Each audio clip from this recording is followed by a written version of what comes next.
मध्य प्रदेश में हुए विधानसभा के उपचुनाव में कांग्रेस को करारी हार का सामना करना पड़ा है। पार्टी के कार्यकर्ताओं ने इस चुनाव में जी तोड़ मेहनत की और उन्हें उम्मीद थी कि इस चुनाव में जीत उनके खाते में आएगी, साथ ही कमलनाथ एक बार फिर प्रदेश के मुख्यमंत्री बनेंगे। उपचुनाव में कांग्रेस को मिली हार के बाद दिग्विजय सिंह और कमलनाथ के खिलाफ स्वर मुखरित होने लगे हैं। अब तो यहां तक मांग की जाने लगी है कि दोनों नेताओं को परामर्शदाता की भूमिका निभाना चाहिए और पार्टी की कमान युवाओं को सौंप देनी चाहिए ताकि पार्टी मजबूत हो सके। जय हिंद साथियों, मैं हरपाल ठाकुर सीहोर से अखिल भारतीय कांग्रेस कमेटी का मेंबर हूं। और साथियों, जैसा आप सब जानते हैं कि कल मध्य प्रदेश में उपचुनाव के परिणाम आए। कांग्रेस के कार्यकर्ताओं ने पूरी ताकत के साथ, पूरी शिद्दत से, बिना गुटबाजी से कांग्रेस पार्टी के प्रत्याशियों को जिताने के लिए काम किया। उन कार्यकर्ताओं को बहुत बहुत धन्यवाद, साधुवाद। साथियों, आप सब जानते हैं इसी तरह से 2019 के लोकसभा चुनाव में भी प्रधानमंत्री नरेंद्र मोदी ने धन बल और तिकड़मों के आधार पर बहुमत हासिल किया।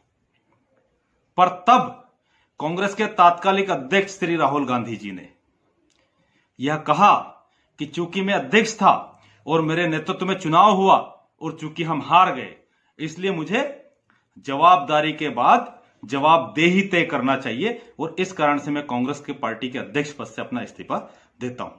तब पूरे देश के कांग्रेस के कार्यकर्ताओं ने राहुल जी से निवेदन किया, धरने किए, प्रदर्शन किया कि आप अकेले की कोई जिम्मेदारी नहीं है, आपको इस्तीफा नहीं देना चाहिए। तब राहुल जी ने यह कहते हुए इस्तीफा दिया कि नहीं, अगर हम पार्टी के अंदर जिम्मेदारी तय करना चाहते हैं तो सबसे पहले मुझे अपने पद से इस्तीफा देना चाहिए और पार्टी में इस सिद्धांत को लागू करना चाहिए कि अगर कोई व्यक्ति किसी जवाबदारी पर रहता है और उसके बाद सफलता नहीं मिलती है तो उसको जवाबदेही लेते हुए अपने पद से इस्तीफा देना चाहिए। यह पार्टी का मूल सिद्धांत होना चाहिए। साथियों, राहुल जी ने अडिगता के साथ उसका पालन किया। अब मध्य प्रदेश 2018 में हम 15 साल बाद सत्ता में आए। फिर घटनाक्रम आप सबको पता है कि हमारी सरकार गिर गई और फिर उपचुनाव हुए। उपचुनाव मध्य प्रदेश में सम्मानित कमलनाथ जी और दिग्विजय सिंह जी के नेतृत्व में लड़े गए। कमलनाथ जी मध्य प्रदेश कांग्रेस कमेटी के अध्यक्ष भी थे और नेता प्रतिपक्ष भी थे। तो हम यह कह सकते हैं कि कांग्रेस के कार्यकर्ता और कांग्रेस हाईकमान ने आदरणीय कमलनाथ जी और आदरणीय दिग्विजय सिंह जी में पूरी आस्था जताते हुए इस चुनाव को लड़ने के लिए उनको फ्री हैंड दिया गया। पर चुनाव परिणाम आपके सबके सामने है, हम लोग चुनाव हार गए। तो वास्तविकता में पार्टी के अंदर जो सिद्धांत राहुल गांधी जी ने पालन किया, जिस सिद्धांत को उन्होंने स्थापित किया, वही सिद्धांत आज मध्य प्रदेश में सम्मानित कमलनाथ जी को भी पालन करना चाहिए और उनको नेता प्रतिपक्ष और मध्य प्रदेश कांग्रेस कमेटी के अध्यक्ष से इस्तीफा देना चाहिए।